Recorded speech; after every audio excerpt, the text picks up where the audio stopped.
எல்லாருக்கும் வணக்கம். 500 வருஷ போராட்டத்துக்கு பிறகு இப்போ தான் நம்ம இந்தியாவில் ராமருக்கு மிக பிரம்மாண்டமான அளவில் கோயில் கட்டி கும்பாபிஷேகம் பண்ண போகிறாங்க. தமிழ்நாட்டை பொறுத்த வரைக்கும் ராமருக்கு பல எதிர்ப்பு இருந்தாலும் நிறையவே ஆதரவு இருக்குது. நம்ம எல்லாருமே ராமரை பற்றி ராமாயணத்தில் கேள்விப்பட்டது தான் உண்டு. ஒரு காதலனாக பார்த்துருப்போம், போர் வீரனாக பார்த்துருப்போம், கடவுளாக பார்த்துருப்போம், கடவுளாக பூஜை பண்ணி வழிபட்டிருப்போம். அவரோட உண்மையான தன்மையை பற்றி ரீசெண்டாக நம்ம சத்குரு பேசின வீடியோ ரொம்பவே எனக்கு பிடிச்சிருந்தது. அந்த வீடியோ உங்களுக்காக. எல்லாருக்கும் வணக்கம். ராமன் பிறந்த ஒரு இடத்துல அவனுடைய கோயில் திருப்பி வரணுன்ற நோக்கத்தில் 500 வருஷம் போராடி இப்போது இந்த ஒரு நிகழ்ச்சி நடக்குது நம்ம நாட்டில். இது ஒரு மகத்தான நிகழ்ச்சி, நம்ம கலாச்சாரத்துக்கு ரொம்ப முக்கியமான நிகழ்ச்சி. ஆனால் இப்போது இந்த காலத்தில் இந்த 2024 நாம் ராமன் வச்சு என்ன பண்ணிக்கிறதுன்னா, இப்போ கூட நமக்கு ராமன் தேவை. என்னத்துக்குன்னா அவர் வாழ்க்கையை பார்த்தா ஒரு சீரியல் தோல்வி மாதிரி நடக்குது.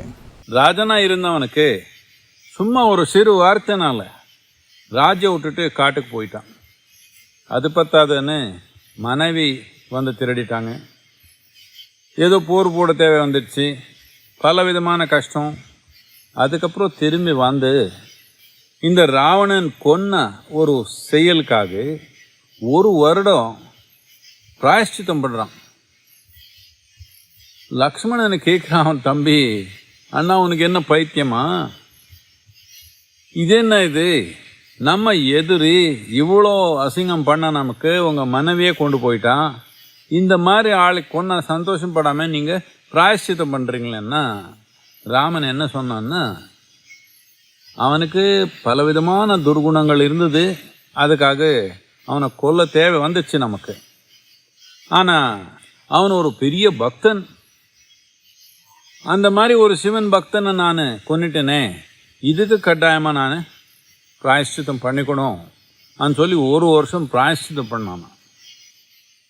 இந்த மாதிரி உணர்வு இருக்கிற மனிதனை நமக்கு நாட்டில் உலகத்தில் தேவைதானே. இப்போ கூட அவனுக்கு எது பிரியமோ, அவன் வாழ்க்கைக்கு சொந்த வாழ்க்கைக்கு என்ன தேவையோ அதை பற்றி கவனிக்கல. மக்கள் நன்மை எது தேவையோ அது மட்டும் தான் பண்ணான். இதுதானே நமக்கு நாட்டில் வேணும், உலகத்தில் வேணும். இப்போது நமக்கு தலைவராக இருக்கிறவங்க எல்லாமே இப்படி தானே இருக்கணும்.